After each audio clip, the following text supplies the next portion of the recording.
everyone, Mama Micah here, and today I wanted to do a quick video about kind of a recap and reactions to the Sony press conference at E3.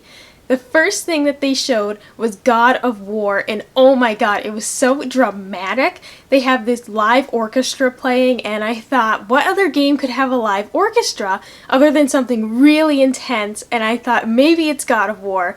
And then as soon as the trailer started, I said, this is it. We had gotten hints that it would be like Nordic and Norse mythology, and so as soon as I saw, what the people were wearing, I said, this is it, and I was so excited to see that. From what we saw in the trailer, there were some really cool weapons and abilities. The main character had an axe that was kind of glowing blue, and when he struck an enemy with it, they froze into ice. And in another scene, when he struck the ground with the axe, it froze the ground and it froze the enemy's feet, and it was this giant troll. And it was really menacing. The entire scene was really powerful, and I loved it. I noticed too that after a certain encounter, there was something that popped up in the bottom right of the screen that said knowledge gained. I don't know if that's going to hint at like a really big leveling up system, but whatever it was, I'm definitely interested in knowing what that is all about, and definitely excited to get more details of this game. There was not even a release year, so I have no idea how long we'll have to wait for this game, but it really piqued my interest and I cannot wait for more details. Next up, we saw a trailer for Days Gone, and in the trailer it's kind of vague. It alludes to some event, some crisis, and we don't know what's going on, but these people are living like it's the end of days basically. At first I thought that it was something related to The Last of Us, because the way that the guy was carrying his guns on his backpack was exactly the way that Joel did. And two, just the entire setting. They said that the feds had stepped in, but it wasn't really helping. They said that they had set up sort of like quarantine zones, is exactly what it looked like from The Last of Us, and that those were getting shut down. So it really had a Last of Us vibe to it, and I thought, oh well, it's not Joel and Ellie, but maybe it's, some other character in this shared world. And then when we saw the title, Days Gone, I said, alright, this is a completely new game, completely new series, and I can't wait to know more about it. And then we finally got a release date for The Last Guardian, and that is October 25th, 2016. It was just a small trailer, nothing that we haven't really seen before, but it was really encouraging to finally see a release date. Hopefully this does not get delayed. And then we saw Horizon Zero Dawn had a new gameplay trailer, and they showed this really cool mechanic of when Aloy looked at an enemy. I don't know if they had to press a button or not, but a little window popped up and it showed the type of enemy, the resources that can be gained by killing that enemy, and also the weapons that are effective against that enemy. I thought that was really cool, and then we saw some menus from the game. There was skills, crafting, and inventory. There was also a notebook menu, so maybe you were gathering information about the enemies that you face or about the characters you face. Maybe it helps you level up somehow. There looks like there's going to be a really deep crafting and leveling up system, and I'm thrilled about that. I love games that you can just dive right into and that there's a lot to it. We also saw that there are interactive conversations. You get to choose what path you sort of go down within the conversation. I don't know if it's going to have an impact on how the game plays out, but it definitely was cool to see those interactive conversations. That was something I was completely not expecting. And there was also a very large world map that showed habitats of the different creatures in the world, a lot like how Far Cry on their map, they show all the different animals and where to find them. And I was really happy to see that in this game. To me, it hints that hunting is going to be a big aspect of this game, and I'm really happy about that. Next, we saw a really intense trailer, and androids and humans are trying to coexist, but there are flaws in their relationship, and you're an android named Connor. You're a hostage negotiator, and the choices that you make will completely change the situation and how it plays out. I really like this idea. I liked how at the end of the trailer they showed sort of this tree, like a bracket system, of all the choices you could have made and how the outcome ended. And you're trying to get the best outcome, or at least the outcome that you want, from each situation. That game was called Detroit Being Human, and there was no release year on that game, but it looked really cool. It's from the people who made Heavy Rain, which is a game that I absolutely adore. So learning more about that game is definitely going to be exciting. Next, they had a section of games, and it was all of their fall PlayStation VR experiences that would be coming out. They promised that there would be 50 unique titles coming to PlayStation VR in the first year. The first thing that we saw was a really creepy and off-putting trailer. I was looking away at certain parts because I don't really do horror very well. And I said, I don't know what this is going to be, but in VR, this is insane. And that ended up being Resident Evil 7. They're in this abandoned house. You see these kind of vague enemies walking around, and it was really creepy. They open up a pot of food, and it was gross. So that was really intense. I enjoyed the trailer. It is not my type of game at all, especially in VR. But I'm thrilled that they're going to be having a really big horror title on the VR. I think a lot of people are going to enjoy that. And the date on that one said January 2017, so that is going to be included in that first year lineup, but not really the fall lineup. The next thing that we saw was called Farpoint. It was just a little teaser trailer, but from what we saw, it was, humans exploring another planet. Whatever planet it was, we don't really know, but there were creatures that they were fighting. There were really cool spaceships. So it looks like space exploration and aliens. It looked really cool, and once again, for VR to have a game that intense, it looks awesome. That might be one that I try out. Resident Evil's definitely a no, at least in VR. So next, the Star Wars music kicks in, and we knew it was going to be something good, and we got a peek at the Star Wars Battlefront X-Wing VR mission. It looks phenomenal, and I'm very excited to hear more about that. That one didn't have a release year, I don't think, so it could potentially be next year. They said for sure these would be the first year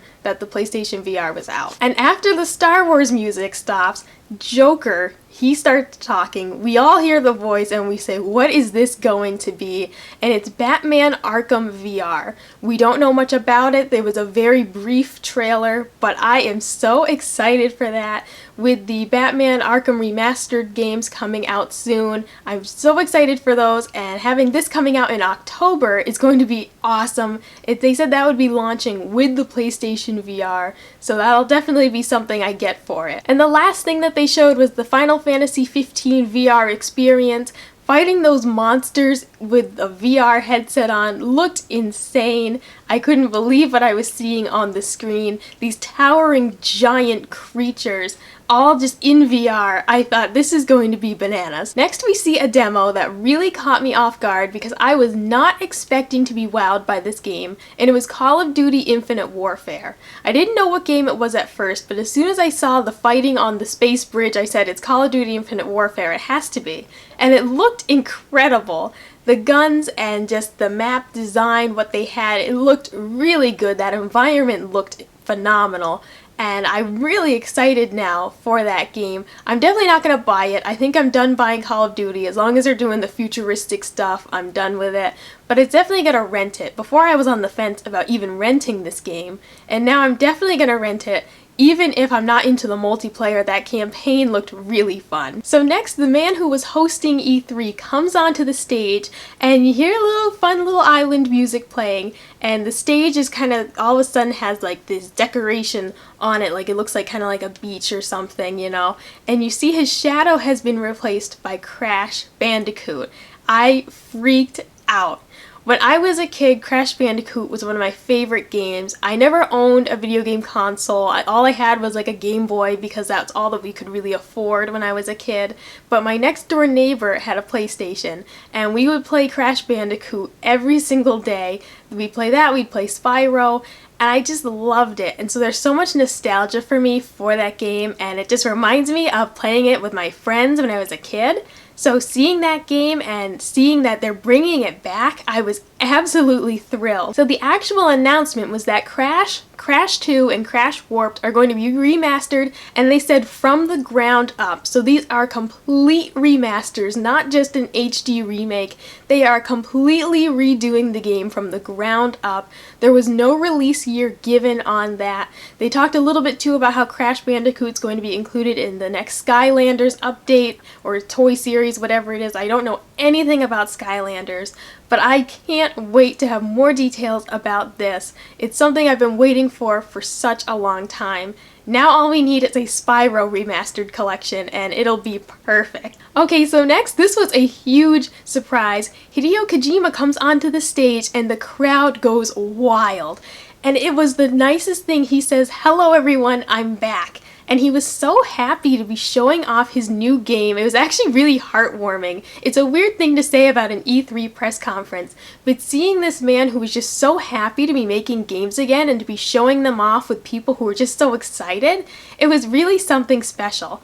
So the trailer for the game starts. I would call it confusing and off-putting. It was really, really good. I'm excited for whatever this game ends up being, but those first few seconds of the trailer were just like, what is going on? I don't get it.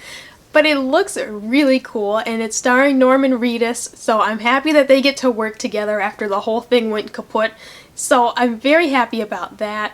The game itself looks really different and interesting. I know it's going to be fantastic, and I just can't wait for more details about that. It was a really haunting trailer, and the name of the game is Death Standing. There was no release year given on that, so we're probably going to get more details maybe at the next E3, maybe at Sony's event in December, but hopefully we'll get news sooner rather than later. So next we got a trailer for a Spider-Man game by Insomniac Games. They didn't even really put a title on the screen. They put hashtag Spider-Man PS4, but they really didn't even give us a title, so I don't know what's going to be called. They didn't have a release year on that game either, so it's probably pretty far away, but I'd be so happy to finally have a good Spider-Man game.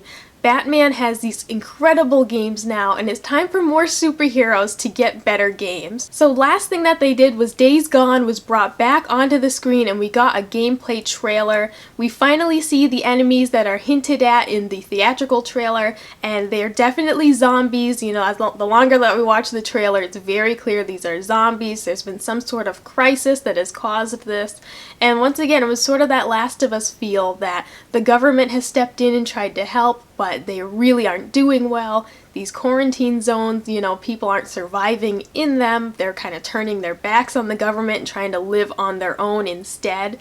So I'm really interested in this environment and in this world. The character seems like he has a lot of depth, so I'm very interested in that.